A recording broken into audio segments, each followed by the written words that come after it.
അല്ല, അപ്പൊ നിലവില് 2 ഫോമാണ് നമ്മൾ ഈ എന്യൂമറേഷൻ ഫോം എന്ന് പറഞ്ഞിട്ട് കൊടുക്കുക.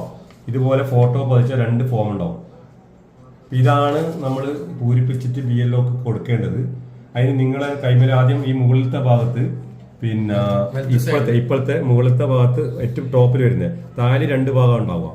2002 SIRന്റെ വിവരങ്ങൾ എഴുതാൻ വേണ്ടി ഇടതുവശത്തെ ഒരു ഭാഗം, വലതുവശത്തെ ഒരു ഭാഗം. ഏറ്റവും ടോപ്പിലുള്ള ഭാഗം ആദ്യം പൂരിപ്പിക്കുക.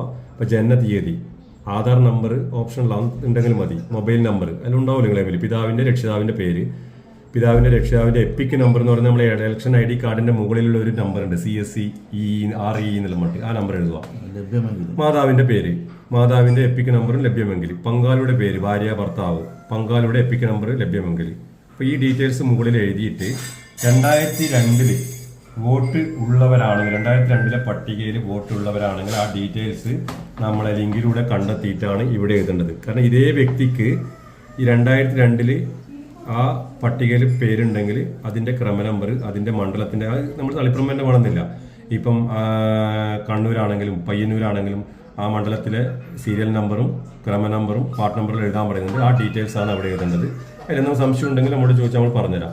പിന്നെ അതിനുശേഷം റൈറ്റ് സൈഡിലുണ്ട്, ചിലപ്പോൾ ഈ സമയത്ത് ഈ വ്യക്തി ഗൾഫിലായിരിക്കും. ഇപ്പൊ ഈ പറഞ്ഞ വ്യക്തി ഗൾഫിലാണ്, അപ്പൊ അയാൾക്ക് ഈ കോളം പൂരിപ്പിക്കാൻ കഴിയില്ല. കാരണം 2002 ഇവിടെ വോട്ട് ഉണ്ടായിരുന്നില്ല, നാട്ടിലില്ലാത്തതുകൊണ്ട്. അപ്പൊ അങ്ങനെയുള്ളവര് നേരെ റൈറ്റ് സൈഡിൽ ബന്ധുക്കളെ വിവരം, അഥവാ ഈ വ്യക്തിന്റെ ഉപ്പ, ഉമ്മ, ഉപ്പാപ്പ, ഉമ്മാമ എന്നവർക്ക് 2002 ഈ പട്ടികയിൽ വോട്ട് ഉണ്ടായിട്ടുണ്ടാവും. അപ്പൊ ആ ഡീറ്റെയിൽസ് എടുത്തിട്ട് ഈ റൈറ്റ് സൈഡിൽ എഴുതി കഴിഞ്ഞാൽ ബന്ധുവിന്റെ SIRലുള്ള ബന്ധുവിന്റെ ഡീറ്റെയിൽസ് ആയി. അത് പ്രകാരം ഒരു ഡോക്യുമെന്റും കൊടുക്കാതെ തന്നെ ഈ പട്ടികയിൽ ഉൾപ്പെടാൻ പറ്റുന്നതായിരിക്കും. അപ്പൊ ആ രീതിയിൽ കൈകാര്യം ചെയ്യുക. എന്തെങ്കിലും സംശയം ഉണ്ടെങ്കിൽ ചോദിച്ചാൽ മതി. ഏറ്റവും ടോപ്പിൽ നിങ്ങളുടെ ഡീറ്റെയിൽസ്, ഇടതുവശത്ത് നിങ്ങൾക്ക് 2002 വോട്ട് ഉണ്ടെങ്കിൽ ആ ഡീറ്റെയിൽസ് ആ പട്ടികയിൽ നിന്ന് പരിധി എടുക്കണം. അതിന്റെ ലിങ്ക് ഉണ്ട്, ആ ലിങ്ക് വഴി കണ്ടെത്തണം. BLOന്റെ കയ്യിലുള്ള ഡീറ്റെയിൽസ് BLOയോട് ചോദിച്ചാൽ BLO പറഞ്ഞു തരും, BLO സഹായിക്കും.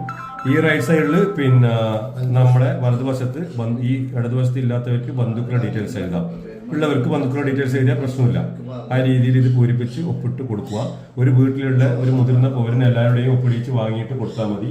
പുറത്ത് നാട്ടിലിപ്പം വിദേശത്ത് എവിടെയെങ്കിലും നാട്ടിലില്ലാത്തവരെ ഫോം നിങ്ങളുടെ കയ്യിൽ കിട്ടിയിട്ടുണ്ടെങ്കിൽ ആ ഡീറ്റെയിൽസ് നിങ്ങൾക്ക് പൂരിപ്പിച്ച് കൊടുക്കാവുന്നതാണ്. ഈ QR കോഡ് സ്കാൻ ചെയ്ത് ചെയ്യാൻ പറ്റുന്നതാണെന്നാണ് പറയുന്നത്. നമുക്ക് ചെക്ക് ചെയ്ത് നോക്കാം. ഓക്കെ, ഈ രീതിയിലാണ് ഈ ഫോം ഫില്ല് ചെയ്യേണ്ടത്. ഓക്കെ.